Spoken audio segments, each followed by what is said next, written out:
All right, let's get started, shall we? Yeah. Thanks for coming, y'all. Yeah, thank you. Yeah, I'm super excited. I do most of my stuff online, and so actually like seeing people in front of me, I'm like, oh, they do exist.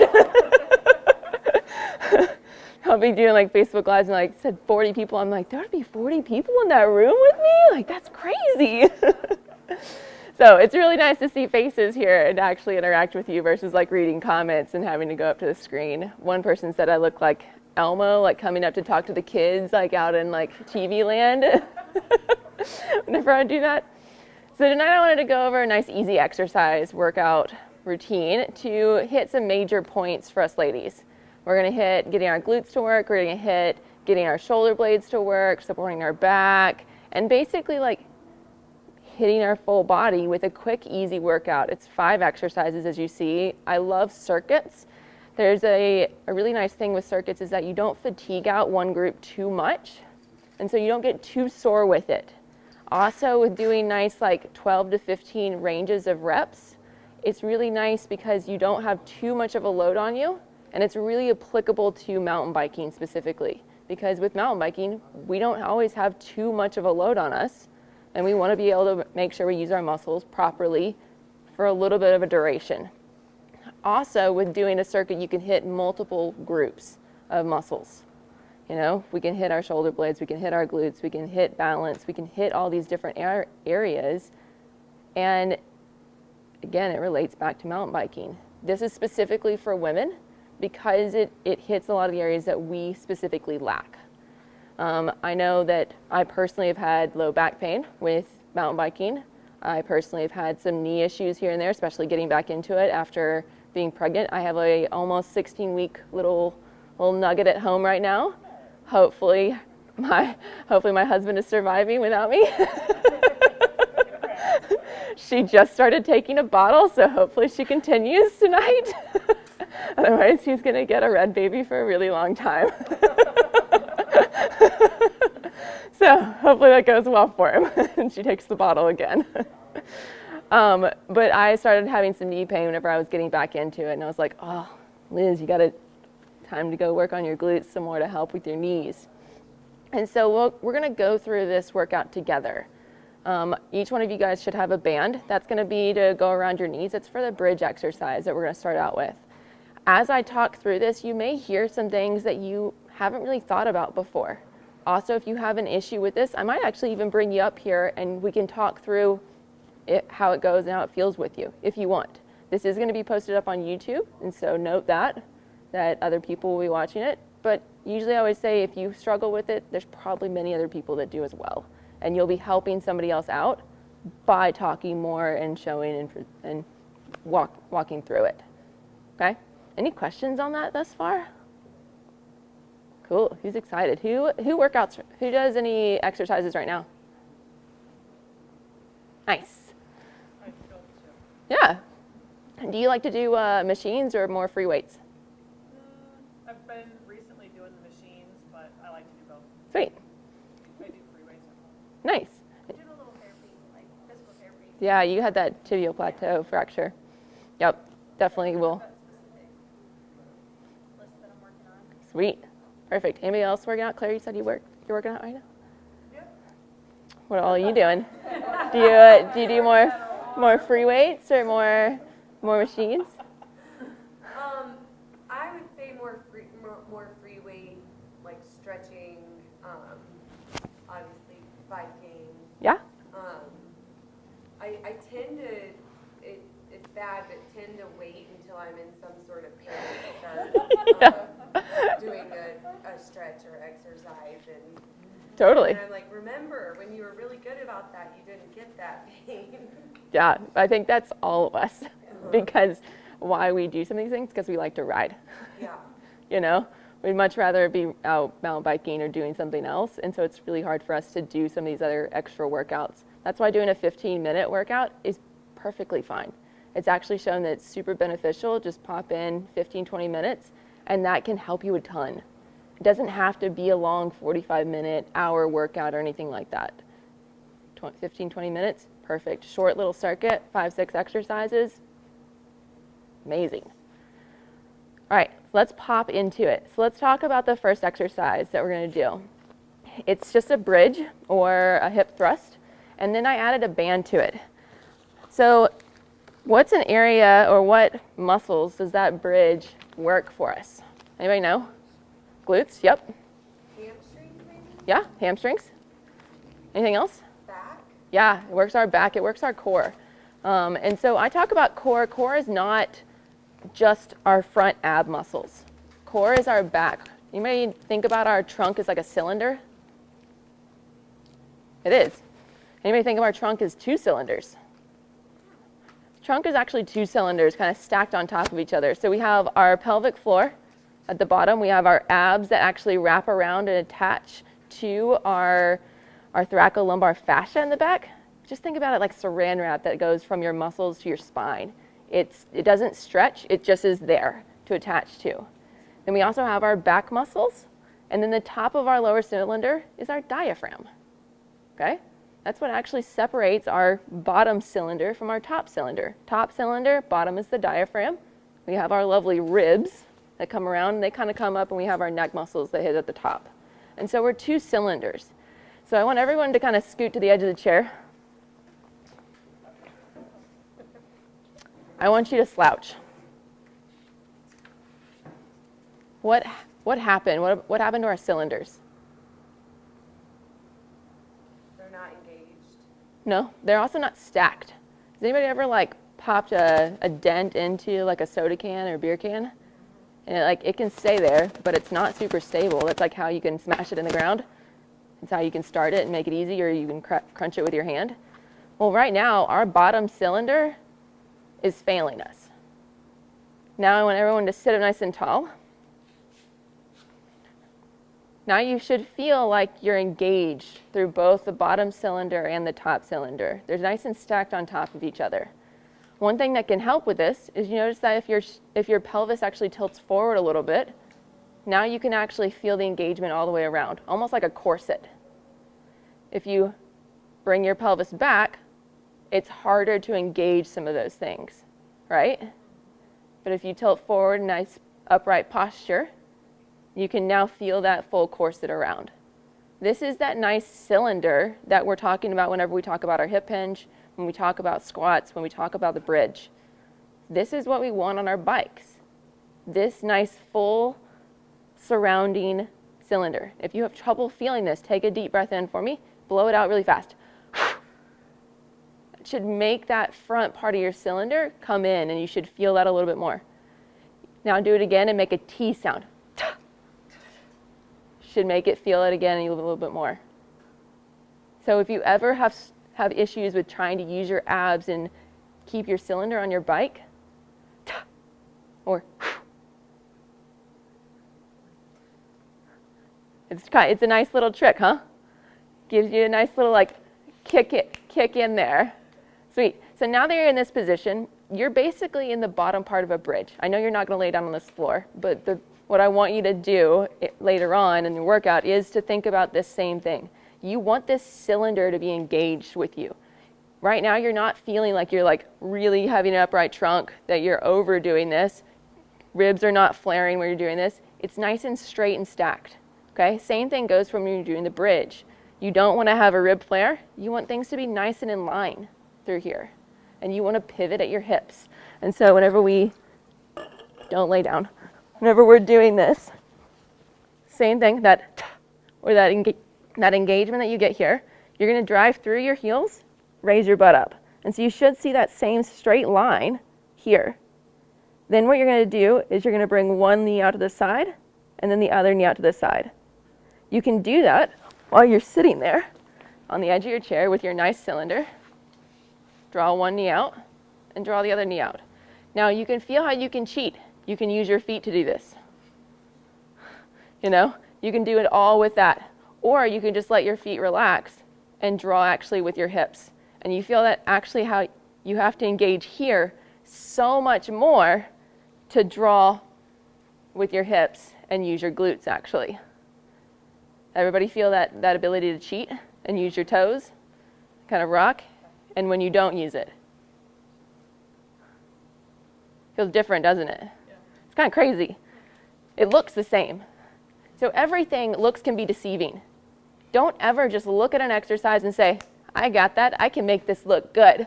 You know, like I can do it and make it look exactly like that person on the screen or whoever else I'm watching. You have to feel it. Know what muscles you're working because you actually feel it working. We as athletes, we're terrible at that. we're awful at it. You know, me included. Like I've had to learn how to listen to my body and know what I'm working, you know? And so as you're doing this, this is lesson number 1. Like, do you feel your trunk engaging? Do you feel that? Feel that movement? Do you feel that your hip moving to make it happen? And then as you do this, you notice I don't say move them both out at the same time. It's because with mountain biking, one leg does something different than the other leg the entire time. And so how you make something more applicable for mountain biking is you do one-sided things. You know? It makes sense when I say it, but how many times have we just done a ton of squats and we're like, this is great for mountain biking? It's not that it's wrong, it is good, but how can you make it better for mountain biking? You know? That's the key part. Don't waste your time. Make it, like, we all hate doing the exercises anyways. We might as well make them the most applicable for us. You know? Cool. So everyone feel that? Awesome. You guys can keep those bands. They're going to be for you to do your workout at home. Anybody else have a question about the bridge exercise? Has anybody, actually I want to talk about one more thing before we skip on. With the bridge, has anybody ever done a bridge and felt their back kick in a whole lot more? Sarah's saying yes. Yep. Most people have. So when I was working as a PT, which was not that long ago, I just closed my clinic in September, so. Yep, I just for COVID and stuff, when I was 7 months pregnant and the Delta variant was running around, I was like, I don't really want this. So I'm going to just do online stuff. Pretty much everybody that'd say do a hip thrust or do a bridge, they would immediately do this and lead with their belly button up. Instead of engaging, keeping that cylinder and leading with their hips up. And so when you lead with your hips up, then that's when actually your glutes are your power muscles and your hamstrings. You feel your core on and you don't feel an excessive load on your back. If I go like this, I feel more of that load on my back. It's different than a yoga bridge, okay? There's 2 different ones, okay? But they're still called a bridge, or this one, a hip thrust, tomato, tomato, you know? And then making sure you keep that pelvis nice and level and high when you are moving one knee out comparatively to the other one. Cool. So let's move into the second exercise. So the second exercise is going to be a hip hinge, and it's going to be where you're weighted through it, okay? So anybody know why I include a hip hinge for us for mountain biking? Because one leg is, you're in a hip hinge almost the whole time. Yeah, we're in a hip hinge like the entire time we're riding. You know what the one thing that women have a hard time with? Hip hinges. You know why that we always have a lot more knee injuries, ACL injuries, other things like that? It's because if you look at just untrained women, untrained men, and you have them jump. Women jump, we come up, and we want to do more knee cushioning.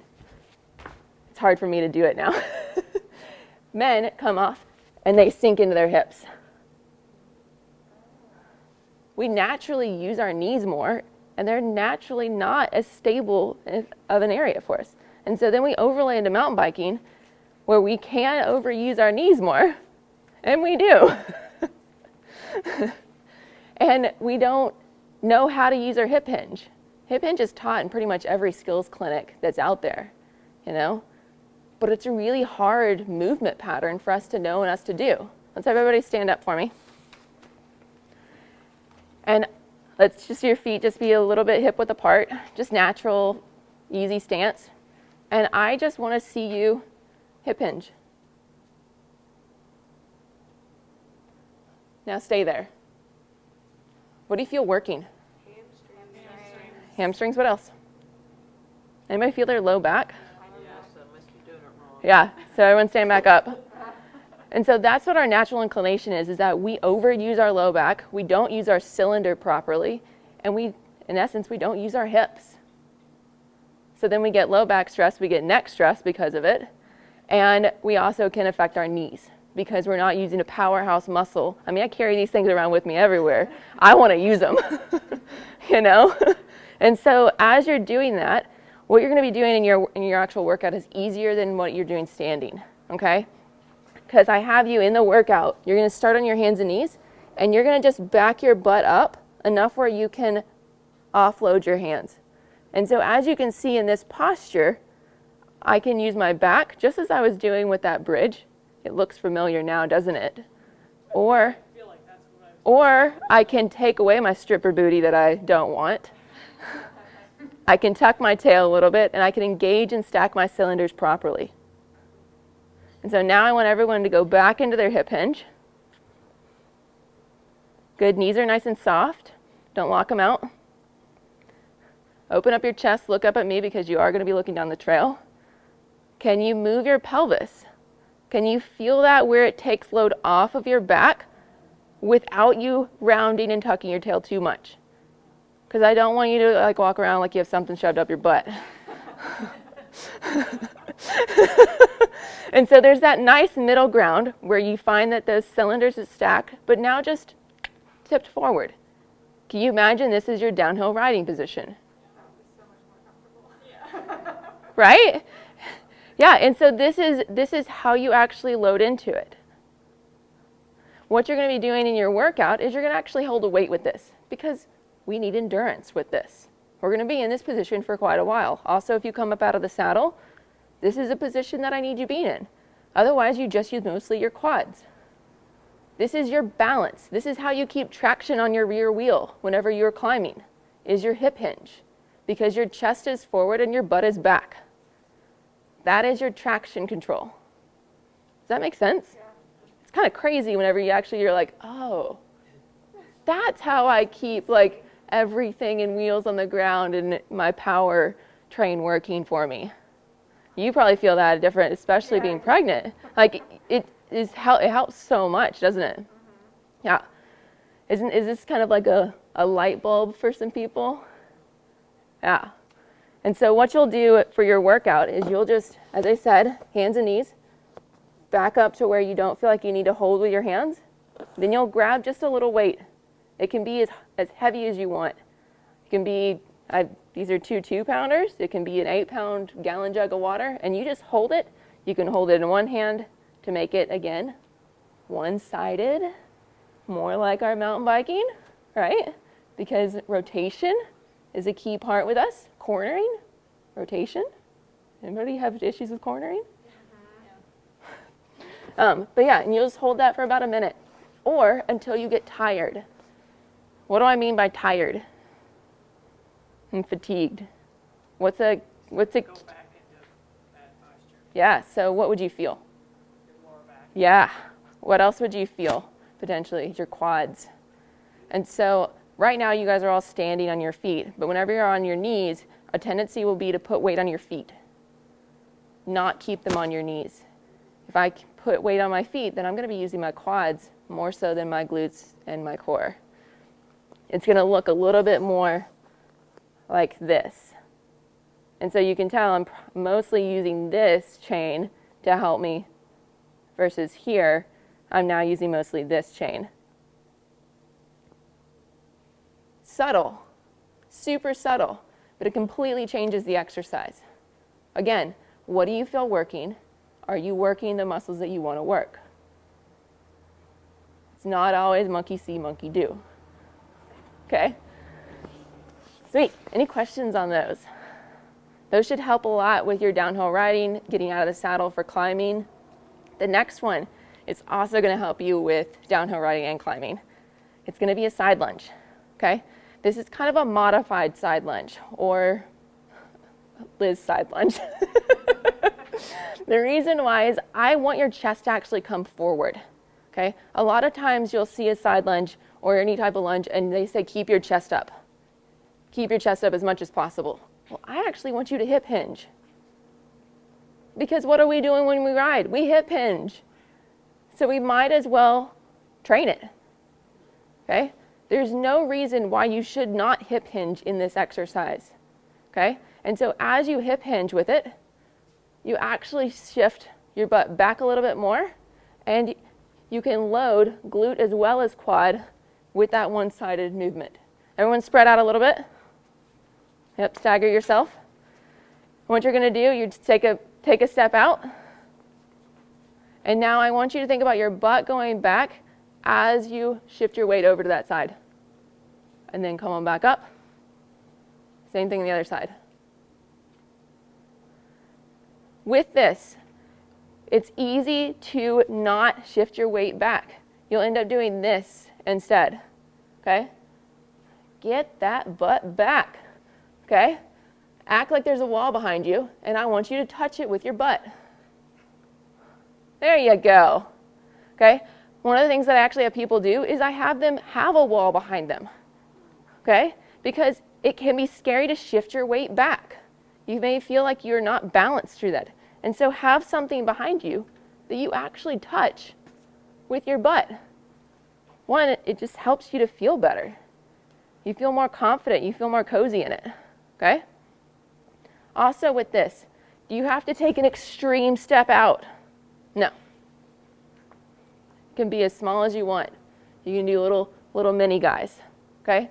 Another way that I have people do this, if they are struggling with the hip hinge and shifting back, is reach towards your toe. Because as you reach towards your toe, you'll naturally want to shift your butt back to not fall on your face.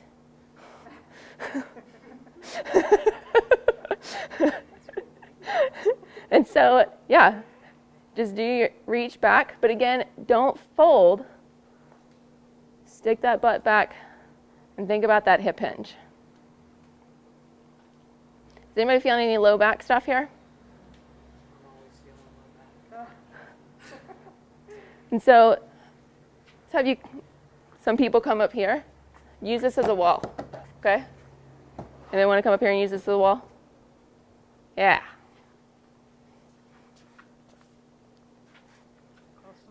You might want to be a little closer. There you go. That's not that big. There you go. Good. As you notice, her knees are nice and staying out wide as she's going. And she's making sure her back stays nice and straight. If you find that your back is hurting while you do this, grab a broomstick. Hold on your back. As you shift, that makes you stay nice and centered. Because if you want to keep that broomstick on your back and you start to bend, it'll come up. And you won't be strong enough to keep it there unless you correct your spine posture instead, okay? And that will help you to actually use your glutes. Everyone feel their glutes working during that? Everyone feel their quads working as well? Good, you're supposed to work both of them with it, okay? How you make it more advanced is you step with each one as you go back and forth. Or you can just stay stationary and just go back and forth through that. Sweet. Any questions on that? Yeah, it should feel pretty good to like open up a little bit. Yep. Also with this, think about when you're in that downhill riding stance. This is what keeps that knee out and not drifting in whenever we're in that downhill riding position. It's what protects our knees. And so as we're going through, you can see how that will protect our knees and keep it out. Okay? So you don't want your knees like squared up on this exercise. Like letting your knee shift out a little bit is good. Yep, you want your knee to shift out with you. Okay. What you don't want is your butt to shift out too much. Right. And where my knee is inside comparatively. Okay. So this helps with when you're in the downhill position, your knees going in. Yep, this helps to keep that knee out and keep you strong. It also helps when you're doing that like kind of that strong power move that you're trying to get up and over that root for your knee not to drift in as you do it. Yep, that's not, this keeps our saddle nice and free to move underneath of us and not to come in and grab it, which will actually give you a lot more confidence, because if your bike can shift under you, you're not shifting with it. And so it has the ability to move on the rocks and roots, and you're just drifting over it. But if you hang on and you're too close to your bike, it's going to move, and you're going to feel every little bit of that. And it's going to make it feel a lot more scary. Cool. Next exercise. Who has done a mountain climber before? Yep. They're fantastic, aren't they? So this one, I actually want you to do it slow with them. Okay? Why do I want you to go slow? Takes more strength to stabilize throughout. Does take a lot more strength to stabilize. What else can you do if you go slow? Is you can listen to your body better. If we just try to complete the exercise as fast as possible, then we're not going to be listening. Granted, some of the times it's necessary. You're working on endurance, you're working on some of those things. But for this specific workout, I want you to go slow. I want you to be methodical about it. Okay? Also with this, it's not trying to get your knee up as far as you can up whenever you're doing the mountain climber. I want you to just focus on hip movement and keeping your cylinders nice and stacked. Okay? And so as you're doing this, I like for people to start hands and knees. You'll get your trunk nice and stacked for you, and then you step your legs out. Okay? That helps you to know if you're ready or not. Because if I start here, then I feel it all on my back. But if I tuck my tail, I stack my cylinders, and now I'm ready. I feel nice and strong through there. It's not on my back. Also, I want my shoulders away from my ears. And then I only want you moving at your hip and your knee. If you notice my cylinders, they're not moving that much. It's not big old curl. It's just that nice hip movement. And so everybody, since you're standing, let's practice this in standing. Okay? Use the chair if you need to for balance, but think about bringing one leg up and then bringing the other leg up. Again, cylinders stay nice and stacked. And you should notice if you want to curl as you do it versus stay nice and still and just raise up that leg. You might notice it's a lot lower than what you actually think that you should lift. Because the higher you go, the more your back does curl in. Yeah, your hip only has so much range of motion. Once that range of motion gets tapped out, then you use other things. You start tucking your pelvis, which in essence rounds your back all the way. And so to keep it nice and straight, that's about as far as I can lift in this position with the strength of everything.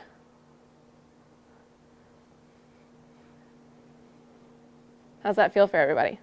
You feel your core working? Yeah. It's surprisingly hard for your core just to do standing marching, isn't it? Don't be alarmed. It is for everybody. But yeah, so doing it in a mountain climber or even in an incline is a wonderful way of practicing this. Okay?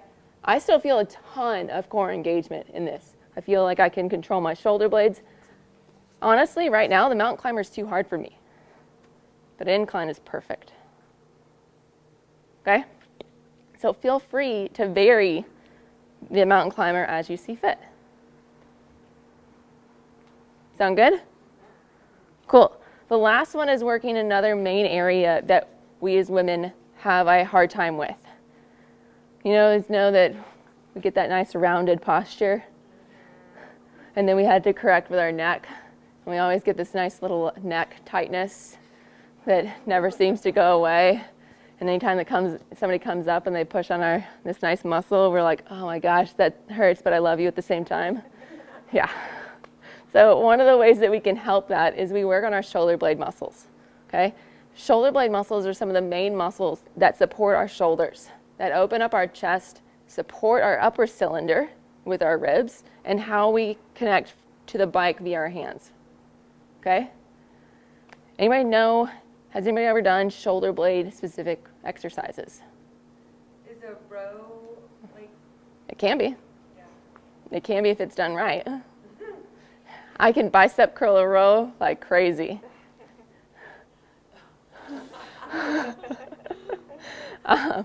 But if it's done with actually pulling and opening up the chest, it's perfect. That's exactly right. I just learned about this in PT. I had never thought about squeezing my shoulder blades together, but now I think about it all day long. Yep. It's so helpful. It's so needed within just our society and culture of what we do. We look at phones, we work on the computer, we sit a lot, like a lot of things that we do it bends us forward. We need something that actually opens up our chest. The other thing that opens up, or that's good about opening up our chest, everyone sit back down for me. Make sure there's a chair.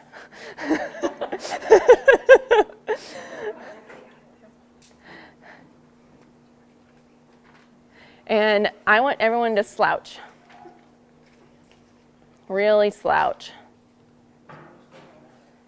Take a deep breath for me. It's really hard, isn't it? Now I want everyone to sit up nice and upright. Take a deep breath. So you talk about how you're out of breath when you're climbing.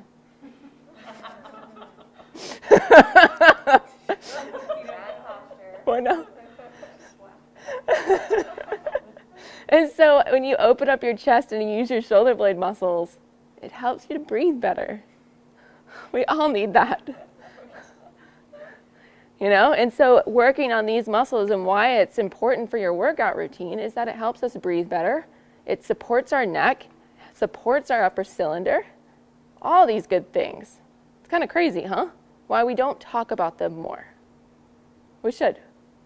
It should be a really key component, especially for us women. So that's what this exercise is for. So you're going to be on your hands and knees again. And what you're going to do, these are just 2-pounders. You can do this without weight because it can be hard even without weight, okay? And so what you're going to do, you're just going to draw your arm out to the side like a T, okay? Everybody can do this sitting. Draw your arm out to the side. You should feel that shoulder blade muscle engage in your back, between your shoulder blade and your spine, okay? The key is that if you just reach back with your arm, you won't feel it because your shoulder actually comes forward. But if I just work on actually opening my chest, there you go. Now you should feel that muscle working. Everybody feel it? Kind of crazy how just that slight difference. So it's not as far back as your hand can possibly go. I don't care. I just want this shoulder to go back. Your hand is just a method of adding load. Okay? Then while you're there, you're going to rotate your thumb up. And so everybody, rotate that thumb backwards as you're sitting, and you should feel even more engagement. Kind of crazy, huh? Because you're not even going against gravity now. As I said, you may not need load for this exercise. Add load when you want to. What do you think adding that thumb movement does? Does change your muscle. It actually makes your rotator cuff kick in a little bit better. And helps us engage. It strengthen the rotator cuff. Yep. It also helps bring your shoulder blades down and back. Because as you rotate, what happens to your shoulder blade? It wants to come down and back more. That's what part of our shoulder blade muscles do, is they bring our shoulder blade down and back. Now, one key thing to remember, this is not just as how far as you can possibly move your shoulder blade towards your spine.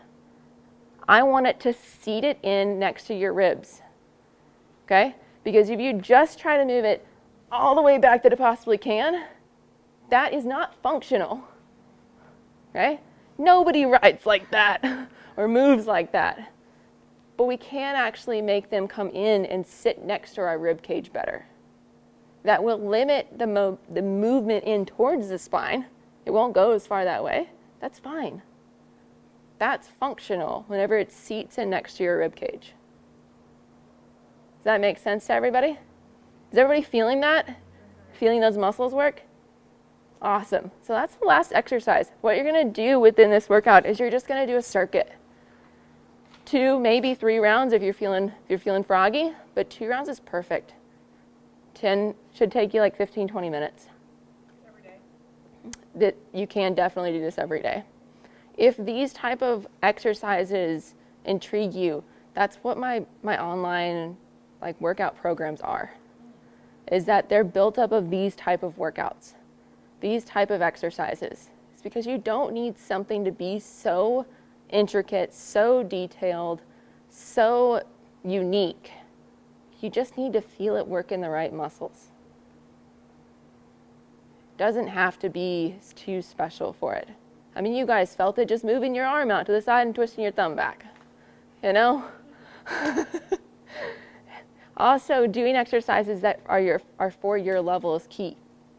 I will not be doing mountain climbers anytime soon on all fours, like on the ground. I do incline kneeling push-ups right now, you know? And my pecs are sore afterwards. You know, like everybody starts at a different place, and that is perfect. It's that you're working towards something and that you're supporting yourself. You'll also, as you do these movement patterns, you'll see them overlay into the bike. And the more that you actually internalize those movement patterns versus just go through the movements, the more you'll benefit from them, using them on the bike.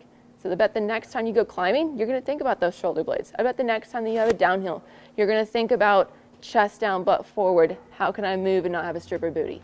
You know? Like, those are things that'll like click in your brain to help you and to actually utilize it. Any questions on this? I noticed that when I moved my thumb back, that it was engaging further down my spine. Is that right? Yeah, that's exactly right. So for those on YouTube, she said that whenever she moved her thumb back, she felt more engagement farther down. It's actually because it hits what's called your lower trap as well. Because part of what moves your shoulder blade downward is your lower trapezius muscle. Our trapezius muscle, this is part of it, it's the upper trap. We also have our middle trap that goes from the shoulder blade and hits kind of like T1 or this region. And then we have the lowermost that kind of hits a little bit lower. It goes from our shoulder blade down. Okay. And so whenever we rotate, you can actually see how my shoulder blade comes back down. And you can actually even almost picture that muscle drawing it in. That's my sneaky way of getting in your lower trap. The lower trap is one of the least worked muscles, but it's one of the most important ones for shoulder health. Any other questions? How to make sure you're doing the hip hinge right, or any other exercises? Sweet. All right, guys, thanks for joining me. I appreciate it. Yeah. If you put your email address on there, then you will get an email with this video. I'm going to put it up on YouTube tomorrow night, hopefully, if I get time. I think it should go up there. And so you guys can watch back some of these different key points and watch me move for it. And if you are interested in any of the online stuff that I do, the Ride Life team, which contains the Climb Crushers, and that is a full body workout program. And then I also have the Core Crushers, which is a core specific program. And it really focuses on using the hip hinge and supporting, and really focuses on the cylinders. It also has a pelvic floor module that my friend Buffy, who's a pelvic floor PT, she did to go with the Core Crushers. Talks about a lot of breathing and kind of integrating that part of our body that is very important, since it's the bottom part of our lower cylinder. And if it's not working properly for us, or if it's constantly tight, or we don't know how to relax it, we don't know how to use it properly, then it's going to create other issues think one of the best analogies that finally clicked for me about the pelvic floor was that we want it to be and understand how to do like plyo moves. And you're like, my pelvic floor is going to do a plyometric move, which is like a load and jump type move. Well, it's that it needs to relax enough to get a quick load. And so if it's always on, if I always think about it tightening, then that's like me trying to do a jump, but my quads are always on. I need it to relax so I can go down to then jump and spring from it. And if my pelvic floor is not able to relax to spring from it, then it's not going to function properly within my cylinder. That analogy that she said to me one day, and I was just like, oh, I finally get it. That makes sense. But yeah, that's in there. It's also in the Ride Life team because I think it's so important that I included it in both. All right, well, thanks for coming out, and thanks for whoever watched on YouTube. Thank you. Yeah.